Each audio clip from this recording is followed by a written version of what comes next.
Hey guys, welcome back to my channel. I know I haven't uploaded in a while. I know I made that community post, if you saw it. I made that community post saying that I would upload like that day, but I couldn't because I had to, like this phone died that I'm recording on, it died. So, so I had to wait a couple of days. I kept forgetting that, but yeah, because this is not my phone. Because I use an Apple phone. This is like an Android phone. This is my mom's phone, and yeah, I know I look different and I sound different too, but that's what it usually does. So yeah, this is just the end of the video. Because I record on I have an Apple phone. This is a Samsung one. Personally, I like Samsung better, but I didn't get a Samsung phone because I actually just used one of my dad's old phones. You know, I saw one there, so I just asked my mom if I could have it because it was like the only one working, and it was the coolest one that I thought. So yeah, because you have like a lot of old phones. But let's just get in this video. So this one is 2 True Snapchat Horror Stories Animated. So I'm gonna go I'm gonna subscribe because I actually watch these guys' videos. I watch these people's videos on my other channel, Adam Vlogs. It's my main channel, my vlog channel. So yeah, let's just get in this video. 3, 2, 1. Story 1. The day I found that old smartphone tucked in the crevice of a bench in the park marked the beginning of a nightmare I never anticipated. It was an older model, but in surprisingly good condition. I figured it had been lost or misplaced. No one was around to claim it, so I took it home, thinking I'd done a good deed by rescuing it from potential damage. The lies we tell ourselves. What about the password? How's he gonna guess the password unless there isn't? To be honest. That night, after charging the device, curiosity got the better of me. I powered it on, intending to find a contact or a clue to its owner. It's not an Apple logo. Instead, it's like a pear, because they don't want to get copyrighted. Instead, I found it factory reset, clean of any personal data. Snapchat. Odd, but not alarming. It was the Snapchat app that caught my attention. The app was there, among the standard set of utilities, almost beckoning. I created a throwaway account, aimlessly scrolling through filters and lenses, until one particular filter stopped me dead in my tracks. It didn't add funny ears or distort my face comically. Instead, it revealed a figure standing behind me, transparent but undeniably human-shaped. I whipped around, heart racing, but found nothing. I laughed it off, convincing myself it was a trick of the light or a clever prank, and edit in the app. The laughter Sorry about that. Died in my throat when the figure appeared again the next day. Closer this time, its features more defined, an expression of sorrow. Sorry about that. My dad is calling, but when I tried calling him back, he didn't answer, so let's just get back. Around, heart racing, but found nothing. I laughed it off, convincing myself it was a trick of the light or a clever prank embedded in the app. The laughter. I would actually just think that it would be the actual filter, because they actually have like filters like that on TikTok. I don't know on Snapchat though. I have Snapchat, but I don't know. Died in my throat when the figure appeared again the next day. Closer this time, its features more defined, an expression of sorrow etched into the face that hovered over my shoulder. No matter where I went, turning in circles, it remained, always just behind me, visible only through the phone's camera. I gotta stop smoking so much weed, I muttered to myself, but the seed of fear had already been planted. I tried to delete the app, but it wouldn't budge. Each attempt was met with an error, the digital equivalent of a stubborn refusal. That night, the whispers started. Faint at first, like a radio tuned to a station of static. I was gonna turn off the notification. Alright. Sorry about the noise in the background, by the way, but I turned it off, so now there won't be any notifications. And murmurs. I couldn't make out the words, but their presence was enough to keep me awake, staring at the ceiling, jumping at shadows. By the third day, the phenomena escalated. The figure began to appear outside the confines of the Snapchat filter, glimpsed in the reflection of windows and mirrors, always a blur of motion in the corner of my eye. I heard my name, whispered with a sigh, the voice feminine and filled with an ache that resonated in my bones. "You can't be real," I said aloud, desperation coloring my tone. The response was a cool breeze swirling around me in a room with closed windows. The breaking point came when messages began to appear on the phone, not through any app, but directly on the screen. "Help me. The first one read, simple and chilling. Then, He's coming for you, too." I sought out help, showing the phone in its Wait, I'm pretty sure I know what's happening. So, this is probably the person that lost the phone, but he didn't actually lose the phone. He just put it there so he could get rid of this monster demon thing that's following him. I think I know what's happening now. explained phenomena to a friend Alex who specialized in tech. "Xavier, this doesn't make sense," Alex said, scrolling through the device with a frown. "There's nothing here, just the standard OS and apps. This Snapchat thing, it's just an app. It can't do what you're saying." "But I saw it, Alex. It's happening." I insisted, frustration mounting as the figure appeared once again on the screen, its sorrowful eyes locking with mine. Alex looked at me, concern etched in his features. "Okay, let's assume for a second this is real. What do you want to do about it?" I didn't have an answer. All I knew was that I was caught in a web of digital and spectral horror, the origins of which were as mysterious as the phone itself. Little did I know, the worst was yet to come.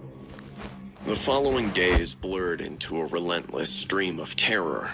The apparition, now a constant presence in my life, began to manifest with increasing aggression. Objects around my house moved on their own, books tumbling from shelves, doors slamming shut, lights flickering on and off in Morse code of madness. The phone, my conduit to this nightmare, became my jailer, its screen flashing with messages at all hours, each more desperate than the last.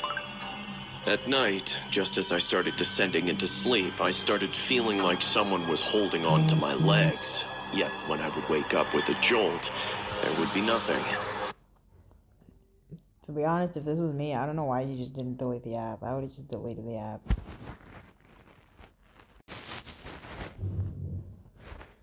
One evening, as I tried to capture evidence of this haunting on video, the air turned icy, breath visible in the warmth of my living room. The figure materialized in the camera, closer than ever before, its face twisted in a silent scream. Then, without warning, the phone flew from my hands, That's a monster. smashing against the wall with force that seemed beyond human capability. I stood frozen, watching as cracks spidered across the screen, yet it remained lit, the figure's eyes boring into mine. "Leave me alone!" I shouted into the emptiness, my voice a mix of anger and fear. No response came, only the sound of my own ragged breathing. Sleep became an elusive dream, each night a battle against shadows. I confided in Alex again, his skepticism waning in the face of my deteriorating state. "Okay, let's tackle this head on," Alex said, determination replacing doubt. "We document everything. If it's a ghost, there has to be a reason it's attached to that phone, and to you." Armed with cameras and a myriad of electronic devices, Alex set up a makeshift command center in my home. We waited, the atmosphere charged with anticipation and dread. The night grew deep, and just when I thought the entity might withhold its torment, the temperature plummeted. The cameras captured orbs of light darting across the room, and the phone, despite its shattered screen, lit up with a new message. "Behind you." We turned, slowly, to face the empty space behind us, only to watch in horror as a dark figure materialized, its details clearer now in the dim light. A woman, her expression one of profound sorrow and fear, her mouth moving in silent pleas. It looks like a doll. Alex whispered, his voice tinged with awe and terror. So, The figure pointed to her mouth moving in silent pleas. I didn't believe. Alex whispered, his voice tinged with awe and terror. The figure pointed to the phone, then to the door. A clear message. She wanted us to follow. We did, driven by a mix of fear and an overwhelming need to understand. The path led us through the park and off labyrinthian streets to an old, decrepit building, its history etched into the crumbling facade. Inside, the air was thick, with the weight of untold stories. The figure led us to a hidden room, its walls covered in old newspaper clippings about a woman who vanished without a trace years ago. A news article mentioned that her friend had received snaps from her moments before she lost contact. And in the clip was her smartphone, its model matching the one I'd found, only broken, like it had been in a terrible accident. The realization hit me like a physical blow. The phone was hers. Snapchat was probably the last thing she was using, and somehow her spirit was still stuck with that. Someone must have used the phone, and when they realized that it was haunted, they probably left it in the park. As dawn broke, the apparition faded, her message delivered, but the haunting didn't end with her departure. The phone, now a relic of a tragic tale, continued to flicker with life, a reminder of the thin veil between our world and the next. In the end, Alex and I were left with more questions than answers. What happened to her? Could we ever find the truth? The digital haunting ceased, but the shadows remained, a chilling testament to the mystery that had briefly entwined our lives with the spectral. Who was collecting all that info on her? And would we ever see her again? A week later, I dropped off the phone at the site, only to find her same friend there, who was still on a quest to find her and collecting all information. I left the phone with her. story did. I started my Snapchat as a way to share the behind the scenes of my life as a model. It was fun, engaging, and it connected me with my fans on a personal level. That's how I met Alex, one of my many followers. At first, his messages were like any others. Compliments on my posts, questions about my work, casual chit-chat. I enjoyed interacting with my audience, so I didn't think twice about responding. Also, it helped that he was cute. But then Alex's behavior began to change. It started subtly, with him sending snaps wearing makeup and hairstyles eerily similar to mine. "Twinning with Liz," he'd capture them. I chuckled it off initially, flattered by the imitation. Yet, as his messages grew more frequent, so did my unease. One evening, I posted a snap from a late-night photo shoot. The next morning, Alex sent me a photo of himself, posed and lit in the same way, but in his version, he wore a mask. A mask that was almost a perfect replica of my face. "Isn't it just like looking in a mirror?" he wrote. I replied, trying to keep the tone light. Wow, that's pretty detailed. Where'd you get that? His response sent chills down my spine. "Made it myself, so we can always be close, Liz." That's when the alarm bell started ringing. I decided to lessen our interactions, hoping he'd take the hint. But Alex didn't like that, not one bit. His snaps became more frequent, more insistent. He sent me strange and creepy messages, sometimes his own pictures, which carried not one bit. I got 7. His snaps became more frequent, more insistent. He said, Sorry, I know this is weird, but would you maybe want to hook up to that? me strange and creepy messages, sometimes his own pictures, which carried a distinct look which just made me uneasy. I couldn't point to what, but something about him just seemed off, something which would send alarm bells ringing. Then came the night that transformed my unease into terror. I received a snap from Alex, timestamped in the early hours of the morning. It was a photo taken from outside my apartment, the angle suggesting it was snapped from a car parked across the street. "Can't sleep when I know you're just across the way," the caption read. I immediately blocked him, my heart pounding in my chest. But it didn't stop there. The next day, I found a package at my door. Inside was a mask, another copy, but this time of his own face, with a note, "Wear this and we'll be together forever." I reported him to the police, but without direct threats, they said that their hands were tied. I felt utterly alone, watched and hunted. My Snapchat, once a source of joy, had become a channel for terror. One night, as I tried to distract myself with a movie, my phone pinged with an email notification. It was from a new account, but I recognized the writing style immediately. It was You can block me, but we're meant to be together, Liz. Why don't you get silly?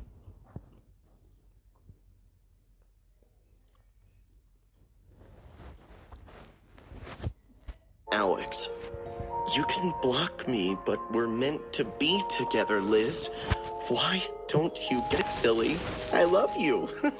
Actually, I worship you. We'll be together soon, my baby. I'll make sure of it." That's where the real nightmare began.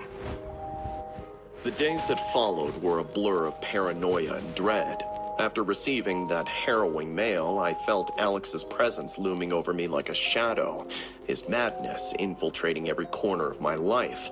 My apartment, once a sanctuary, now felt like a glass cage, every creak and whisper of the wind a potential harbinger of my undoing.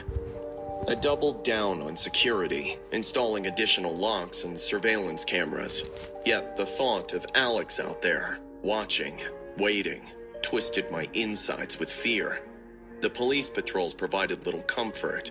Alex was a specter, slipping through the night undetected. If I'd be out at a cafe for work or meeting, I would randomly find him sitting in a far corner. He didn't approach me, but he kept looking at me. One night, I was out partying with a guy friend at a club. We were dancing, a bit too close for comfort. But that is when he leapt from the shadows and started punching my friend. Bouncers were called to keep him away. He again didn't say anything to me, just kept looking while the bouncers pushed him out. Lately, the thought of even going out to buy groceries felt unnerving. Then came the night that pushed me to my breaking point. The air was thick with the threat of a storm, the kind of oppressive atmosphere that feels charged with electricity, mirroring the chaos churning within me. I was attempting to salvage some semblance of normalcy, sorting through emails when a notification flashed across my phone screen. A new snap from a username I didn't recognize.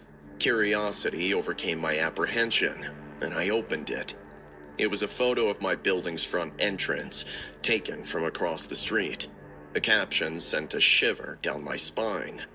"A storm's coming, Liz. Let's weather it together." Panic seized me, a visceral, all-consuming tide that threatened to drag me under. I rushed to the balcony, my eyes scouring the darkness for any sign of him. That's when I heard it, the faint sound of someone trying to scale the side of the building towards my balcony. Adrenaline coursed through me as I watched, horrified. Alex's silhouette emerged over the railing. He was wearing the grotesque mask on my face, a twisted grin plastered across its surface. "Liz," he called out, his voice muffled but unmistakably gleeful. "Enough is enough, baby. You can't hide from me. Tonight, we get together." My mind raced, terror and fury warring for dominance. Stay back, Alex. I shouted, my voice steadier than I felt. I'm calling the police. But he just laughed, a sound that curdled my blood. "We're beyond the police now, Liz. It's just you and me in our little world. No one can come in between us, babe. I'll make sure of that." With no time to lose, I slyly grabbed my phone, not to call the police, but to record him. If I couldn't escape, I could at least expose him. Why are you doing this, Alex? I demanded, hoping to capture his confession. His response was chilling. Because you're mine, Liz. You just don't know it yet. As he took a step closer, the skies chose that moment to open up, rain pouring down in sheets, a torrential downpour that seemed to mirror the chaos unfolding on my balcony. Using the storm as a cover, I made a split-second decision. I dashed inside, blocking the sliding door behind me. Alex threw himself against the glass, pounding and shouting, his mask now a horrifying visage distorted by rain and rage. I kept the camera trained on him, capturing every psychotic detail as I dialed 911 with shaking hands. Over the roar of the storm and Alex's screams, I screamed my address into the phone, praying help would arrive. And then, as suddenly as he had appeared, Alex retreated into the storm, disappearing into the night from which he had emerged. The police found him an hour later, hiding in the shadows, drenched and defeated. The video of Alex's attack went viral, a shocking glimpse into the reality of online obsession turned violent. His trial was swift, the evidence I'd collected irrefutable. As I watched him being led away in handcuffs, I felt a weight lift off my shoulders, a tentative step towards reclaiming my life from the shadows of fear. In the aftermath, I dedicated myself to speaking out about the dangers of online stalking, using my platform to support others who had endured similar terrors. I had survived Alex's obsession, but the battle against such darkness was far from over. My story had become a beacon, a warning signal in the fight for safety and sanity in the digital age.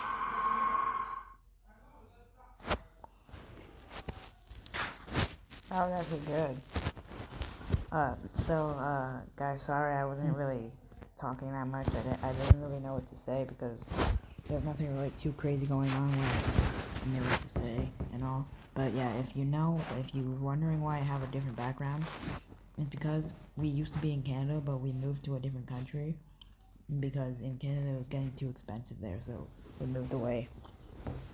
That made me dumb. So yeah. Sorry I wasn't really talking, and also I'll be uploading more often now. Because yeah, if you saw my community post, then you'll see that I talked about how I was moving and like school and stuff. But schools ends in like 25 days now. There's only like 25 days left. So summer's gonna start soon. So I'll be uploading more often. Well, on my main channel. If you guys want to see me more often, then I'm on my main channel. You know, if you want to like watch videos of me more often, then it'll be on my main channel called Adam Vlogs. I'll leave a link in the description. So yeah, that is the end of the video. Yeah, sorry I'm not talking that much, but I didn't really know what to say. But yeah, hope to see you maybe in a couple weeks.